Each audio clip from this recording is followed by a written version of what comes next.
An outrageous ending to the realistic NCAA tournament hopes of Nebraska basketball. And as expected, highlights from Mike Ekeler in Lincoln right here.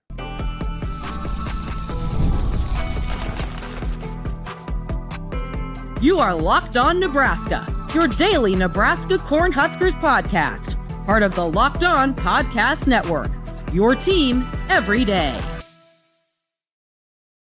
Good morning, and thanks for making Locked On Nebraska your first listen every day. We are free and available wherever you get podcasts and on YouTube, part of the Locked On Podcast Network, your team every day.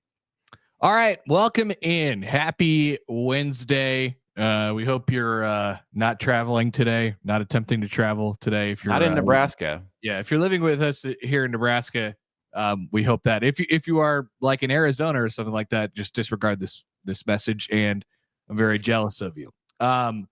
So we got a lot of things to cover today on the show. By the way, Mitch Sherman from The Athletic, Connor Happer from 1620 The Zone here. Hello. Just a quick mention. Nebraska basketball lost 116 to 114 in double overtime. Brice Williams had a program record scoring night with 43 points. And with all that, Nebraska probably is not going to go to the NCAA tournament anymore. We'll dive into the details here in a few minutes. Mitch, anything off the bat there?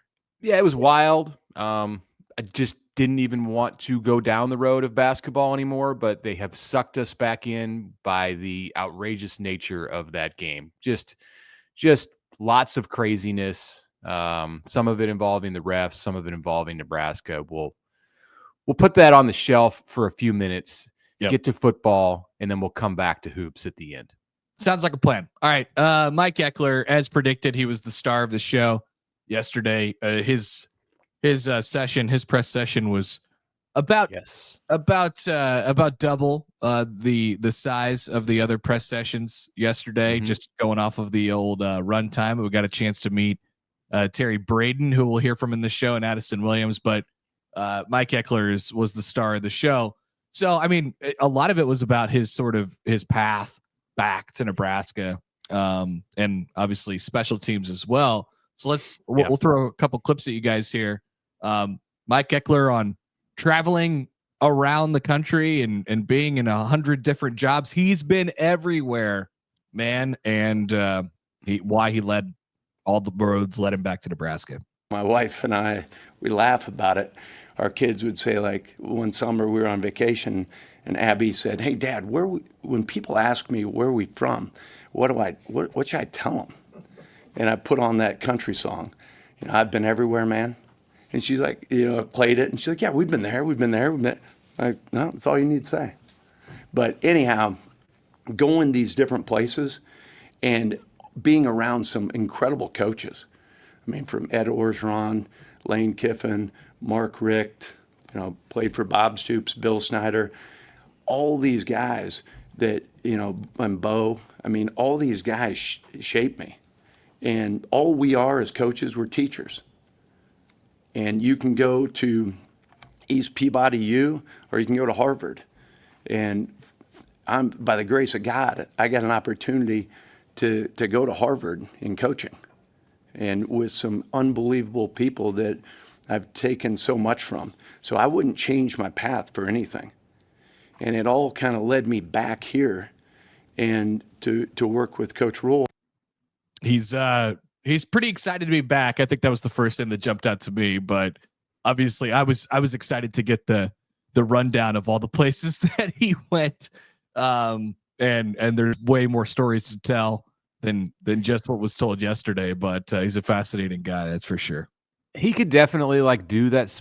They could remake that song into the places that Mike Ekeler has been. You could go through the lyrics with it and add in, Tennessee, Georgia, USC, North Texas, Indiana, Oklahoma. I mean, I think it would work to actually to rewrite the lyrics of that song. I'm not going to do that, but I hope somebody in our little media sphere does that. It was a good day. It was a good day for the media in Lincoln. We were kind of on the stage too because Coach Braden, he's got a lot of personality. Well, first, I mean, you got to start with Eck, but he knew quite a few of the faces and names in the room. It's been 15 years since he coached at Nebraska, and some of us are still there, hanging out, hanging around, asking questions. And Braden is the opposite, because he just got to Nebraska a couple weeks ago, coached in the Super Bowl with the Chiefs, helped out with their D-line. Now he's the D-line coach at Nebraska. We'll get back to Eckler, but I was not expecting Terry Braden to basically burst into the room, run to the podium, introduce himself, say, I'm going to throw it out for questions, and then have a little back and forth with all of the media as they peppered him with thoughts and questions. So he didn't need Keith Mann, the SID, none of that. Let's go to that. Let's go to the beginning of Braden's media session. We'll talk a little bit about the D-line coach when we come back from this. What was the connection to Nebraska? How did they find you, and were you familiar with anybody here before you took the job? I was, first of all, to answer your question. What's your name? Sean Cowan. Sean, no. First of all, I wasn't.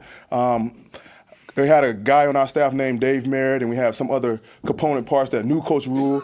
Coach Reed is a big fan of Coach Rule, and from that standpoint, we were still in season, and I had the opportunity to interview with Coach Rule, and he was willing to wait for me, and it was a great opportunity for me and my family. So I had no connections before. So 2 weeks ago, driving up to the Winterstone was my first time coming to Nebraska. Hey, Terry, Mitch Sherman from The Athletic. How you doing, Mitch? I'm good. Welcome to Nebraska. I'm happy to be here. College, was it something that was in your mind? I mean, I know you go way back at the beginning of your coaching roots, and there's Bethune-Cookman, but you seemed to get pretty entrenched in the NFL.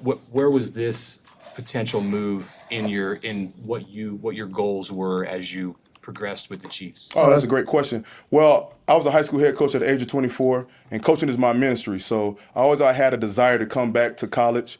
My main goal is to mentor these young men, develop them on the field and off the field. And it's always been a blessing for me to know that I always want to get back to college one day and happily, basically, develop the young man that's in the room. I'm glad Terry told me that was a good question. Yeah, you got because I thought it was a really long question as I hear it back. Like, ask shorter questions, Mitch. Yeah, so it's great. I mean, that was really, really nice of him. You're probably thinking in the process of asking that question, like, what am I saying? Why is it taking me all these words to say to ask this question? I wasn't thinking that, but I'm thinking that as I listen back to it, and now I'm wondering if every single question I ask is like, No. I need to go and do a little self-evaluation here and determine if I'm thinking that these press conferences are about me or the coaches who are up there.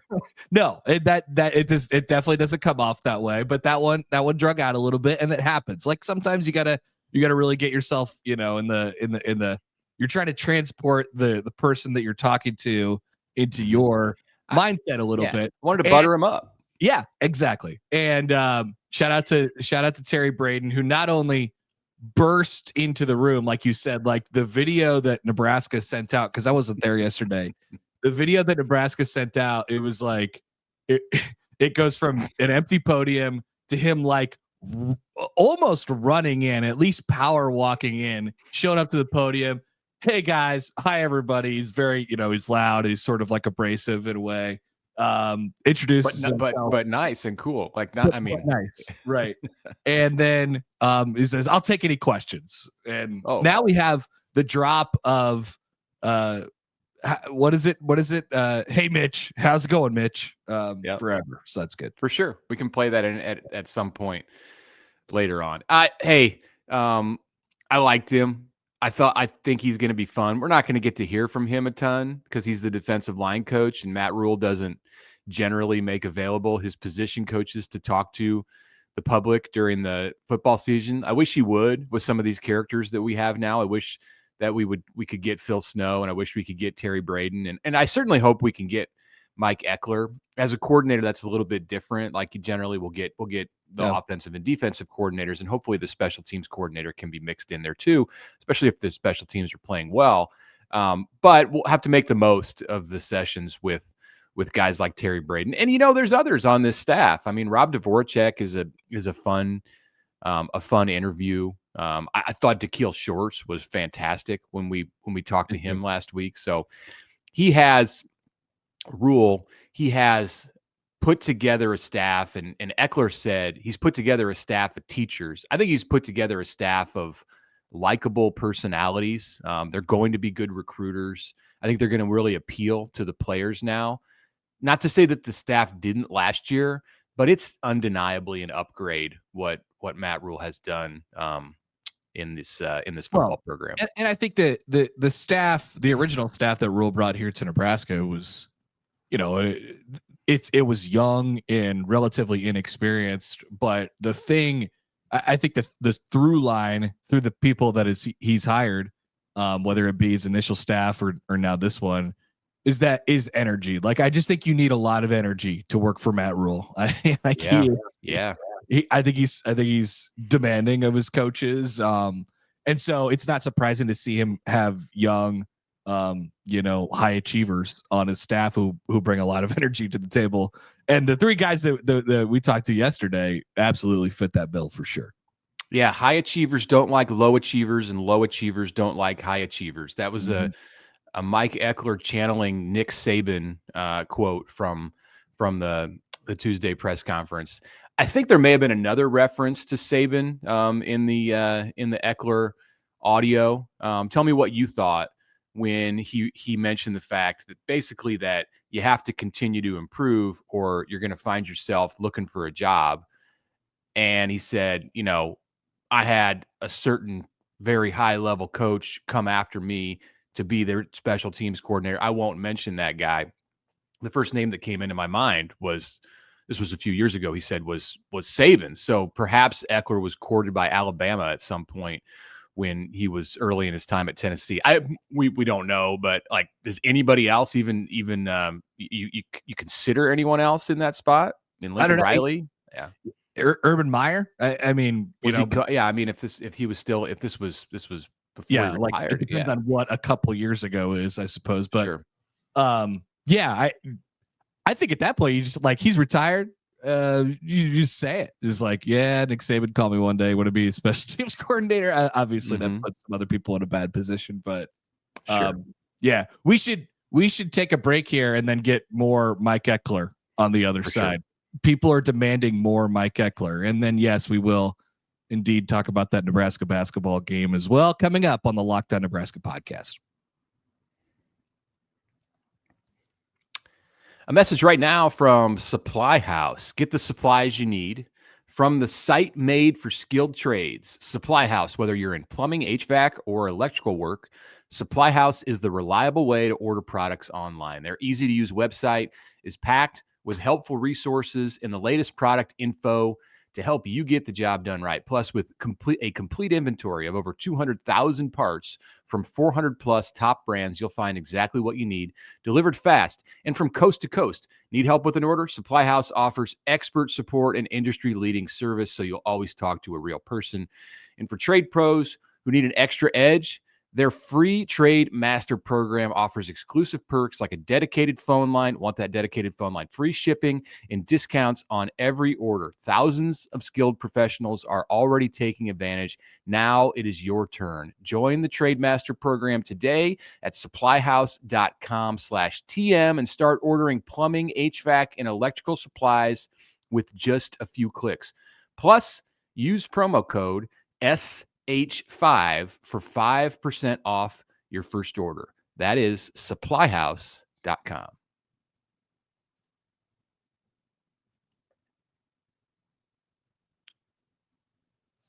All right, welcome back. Mitch Sherman from The Athletic. Connor Happer of 1620 The Zone is with me on this snowy, icy, windy, blizzardy Wednesday in the state of Nebraska. I am not going outside for the next several hours. Thankfully, this media session with the Nebraska coaches was on Tuesday, not today, because my driveway, Connor, is a frozen mess at this moment.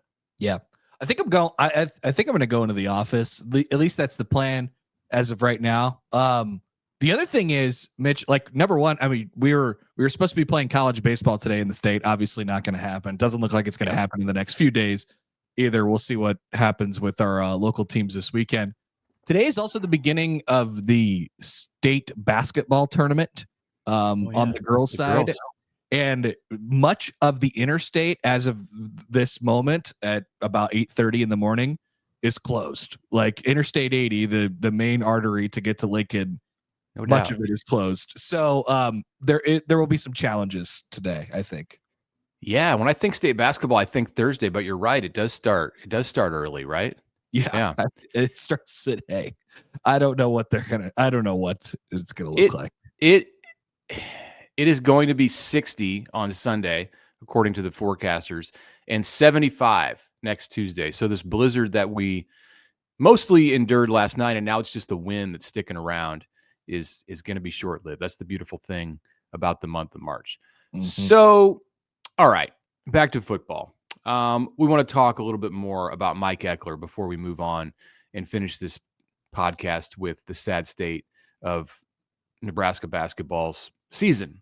So something else from Mike on Tuesday as he made his reintroduction with Nebraska media and the public. He was asked about his special teams philosophy, and we're going to play some audio on this and how he gets players to commit to it. This is kind of a long one. It's almost 2 minutes long, but I wanted to get to it because I think it's really insightful into the thing that matters about Mike Ekeler. Like, what's he going to do? How's he going to get Nebraska players to be good at special teams, which is ultimately why he was hired.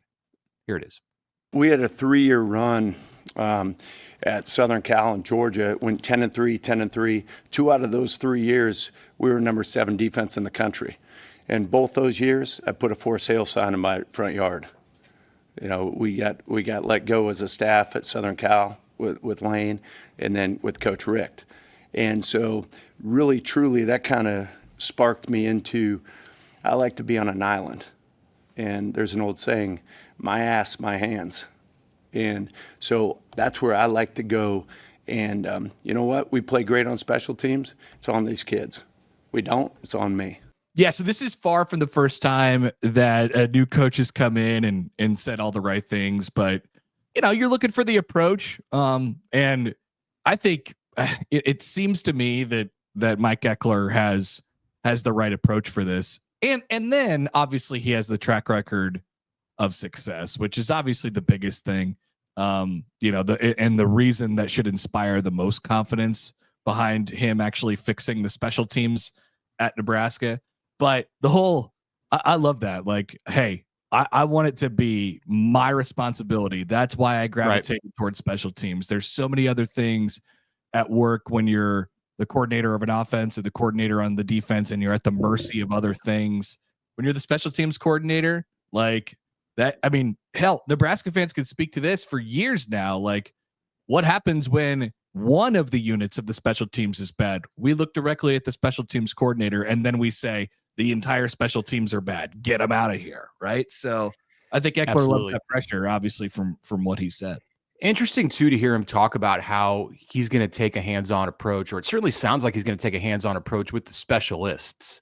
And if you remember back when the news broke about his hire to Nebraska, I talked with a former kicker of his at Tennessee, along with Tony Vitello, the Tennessee baseball coach. But the kicker was interesting in mentioning when he went out to make the kick several years ago that ended Tennessee's 15-year skid against Alabama, he felt like the sideline was already celebrating before the kick went through the uprights because Eckler had pumped this positivity, this energy into those guys. So it's not necessarily like he's teaching kickers and snappers on the intricacies, the fundamentals of special teams work, but the desire to do it and the passion to get it right is coming from him, not just to the guys who are running down and covering kickoffs and returning punts, but also to the specialists, which sometimes I think special teams coaches and just football players in general have a more difficult time connecting with those kickers. Nebraska's still going to have Brett Maher around, but Eckler's going to be hands-on with everybody on special teams. He's not coaching linebackers, which he did in his previous stop at Nebraska, and he did at Tennessee. He's just out there with special teams. So he said, while in the past it was like he was doing two jobs at once and doing the special teams kind of on the side or 50-50, like he's 100% committed to special teams. One more clip from Eckler before we finish up talking about him. This is the one that I meant to play the first time, and this is more him actually getting into what he intends to do and why special teams is so important to him. All right, here it comes. It's not as easy to return punts as it was 20 years ago, but your teams at Tennessee did a great job year after year. I think you guys have more than 1,000 yards in the last 3 years. 1,325. There you go. So And 8 how blocks. did you guys do that? Truly, it's a culture. It's a culture, and we are saying it's ABT, all about technique for ABM, all about money. Everything we do on special teams, it's technique. And our guys are starting to understand already that it makes them a complete football player. It's all transferable skills. We're doing kickoff drills, and okay, you're a receiver. You're stemming a DB, you're stepping on his toes, you look him in the eyes, you run a post cut, and your eyes stun him. All right, you're playing receiver. Okay, I made all the guys stand up, all the offensive guys stand up in the meeting room the other day. I said, fellas, guess what? Congratulations. You guys now are playing defense. We're going kickoff cover. And so it's all these different skills. How does that help a receiver understanding how to set up a block and defeat a block? Well, he's out blocking on the perimeter.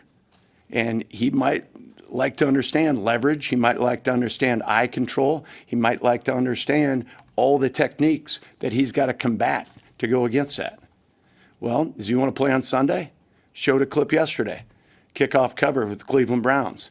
They got a running back out there. They got a wide receiver out there. They got 2 outside linebackers out there. They got a D lineman out there. So, when they stand up and they go to the combine, they're standing up there by themselves. And all the scouts, GMs, head coaches in the NFL are there. All they got is their technique. All they have is their knowledge and their training. I'm not going to be there. Coach Rule's not going to be there. So if you say you want to, if you say you want to be a pro, be a damn pro. Live it. Don't talk about it. Be about it. He's getting fired up there. Yeah. Yeah. And the point of that is, if you want to be a pro, do it here. Play on special teams like you want to be a pro. Show those teams now so you don't have to do it later on when you get into the league. Congratulations. We're gonna. That's a new word. We're gonna mix that one in. I like that. He also dropped a shiz, I believe, yesterday. Yeah, shizay. Yeah. That was good. Yeah. Also, just quick note, if we're talking about media, very much enjoyed the question from Sam. It was like, hey, you guys are pretty good on punt return, and Eckler correct him on the yardage, 1,325. Thank you very much. And Sam's response was, how'd you do that? Yeah. You want to talk about tightening up a question? That's how you do it, Mitch. How'd you do that? Why have you been so good at special teams? That's pretty much. I'm going to take a cue from that. Yeah, that's an after the game question. Hey, that touchdown catch that you had in the third quarter, how'd you do that? How'd you do that? I love that. All right, we have one more segment here. We will, unfortunately, talk about Nebraska basketball coming back after this.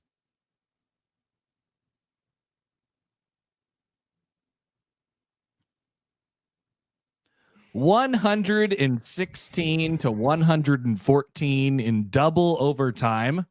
That's how Nebraska basketball fell last night. They are in danger to Ohio State, by the way. They are in danger at this current moment of missing the Big Ten basketball tournament. It's tricky. Now, they probably, even if they do lose to Iowa this weekend, they probably have to have some things break wrong for them in order to miss the Big Ten tournament. But obviously not the thing that you want to be talking about right now. Brice Williams had a Nebraska single game record, 43 points. He passed. That's an afterthought. Yeah. He scored 43. He scored more than Eric Pikowski did in any game. In fact, his 42, which was the program record, was against Oklahoma in the 94 Big 8 tournament. But that is not the story from this game. There was officiating. There was lack of officiating. There was lack of defense. There was lack of urgency. And then there was a lot of urgency. It was kind of the Nebraska ball experience all wrapped up into 50 minutes last night in Columbus, Ohio. All right. So there's some debate, I think, about what happened at the end and whether it was as significant a violation that was overlooked by the officiating crew. And the TV guys like noticed this when it happened, and Hoiberg reacted, and then they talked about it some in the studio show, and there was upset people on social media. So Micah Parrish is inbounding the ball with there were 3 seconds left, and Ohio State is up 3 points, 114 to 111 at this point, and he moves several feet on the sideline, which is not allowed, before he threw the ball in, and the officials called a foul on Aaron Eulis. Ohio State's Evan Mobley goes to the line, hits the free throws. They're up 5 at that point. Brice Williams throws in a garbage 3 at the end, and Nebraska loses by 2. So everyone believes, at least on the Nebraska side, that this should have been called a violation. It's not a traveling call. He's allowed to move there, but he's not allowed to move as much as it appeared he moved. So It's a judgment call. Yeah, how upset. I feel a little bit different about it this morning after kind of digging into the rules and like being out of the emotion of it than I did last night. But I think it's still a pretty bad call. Yeah, I think it was the cherry on top of the Sunday of bad officiating. Right? It was the last thing that happened, so it's the one that we're talking about. It's such a crucial moment. Yeah, obviously, and I can't believe. I mean, I watched that play. I watched it in the moment, and I don't know where the foul was. They called a foul on Aaron Eulis, and they didn't. It was an anticipatory, like they were going to inbound the ball to him, and the ball didn't end up going to him. It ended up going over the top after the whistle, and so like there was no foul. And then they didn't call whatever violation they should have probably called on that play as well. Hoiberg was kind of out of his mind, and then there was the fact that Ohio State probably should have gotten a couple technical fouls down the stretch. There was the bad flagrant call, which was clearly accidental on the hand swipe from Brice Williams. I mean, there's some bad stuff, bad officiating down the stretch. It's par for the course for Big Ten refs. But it's almost, I don't know how to describe it, but in a way, it sort of makes sense for Nebraska ball season, given, how many times do we talk about their lack of effort and urgency? And it was definitely a thing in the first 10, 15 minutes of the game last night. Again, like I cannot believe it again after all. I can believe it. What the message is like is your season's on the line. How many times in a row has their season been on the line? Like 6 times in a row now, and still it's a problem coming out of the locker room.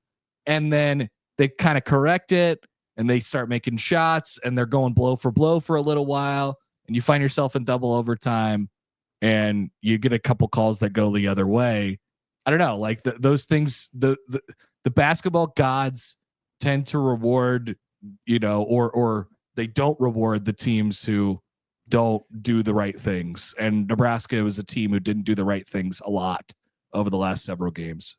In spite of that junk that happened in double overtime on the sideline, and he's got 3 feet within an imaginary box. That's the way the rule reads, and it looked like he came out of that. But despite that, and despite the missed tech and the flagrant, both teams at the end of regulation had an opportunity to put themselves in great shape by just hitting one more free throw with an 80% plus shooter at the line. And for Nebraska, it was Williams who missed 1 of 2. It could have ended it. It would have put Nebraska up 1 with Ohio State having the ball and a few seconds left. And that possession in a tie game went nowhere. Maybe it's different if the Buckeyes need a point or 2 points to win, or a point to force overtime. And then Nebraska controlled the first overtime. The whole thing was up 5 right off the bat, and it felt like the Illinois overtime. Like Brice Williams was just getting to his spots and making shots, and I felt like Nebraska was just going to close them out. And they had a 6-point lead at one point, and it just slipped away. When a guy goes for 40 plus, you can get too reliant on him in those crucial moments. And I think at times Nebraska's offense got stagnant in overtime, and it relied too much on Brice. But I mean, he was on fire. So three Huskers fouled out. It was everything kind of rolled into one. Just a big old mess of stuff that was going on in that game. And the end result is Nebraska's 7-12 now in the Big Ten, and clearly not going to be in position to make it in the brackets at this moment. You beat Iowa.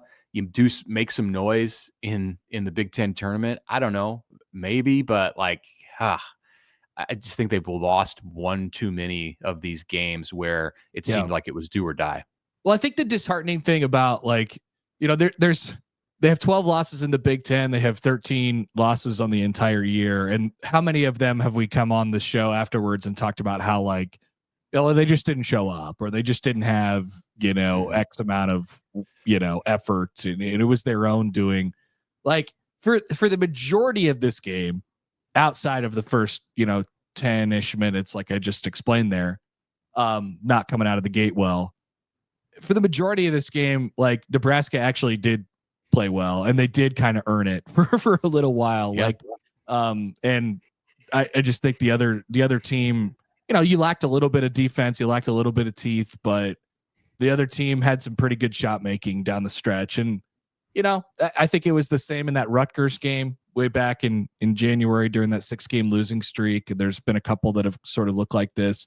And with your season on the line, like it wasn't necessarily your own, shortcomings that led you to this point. It was, you actually played well enough, and the other team played a little bit better. And so maybe there's some solace in that. I don't know. But either way, like you said, Mitch, it looks a little grim for the NCAA tournament right now.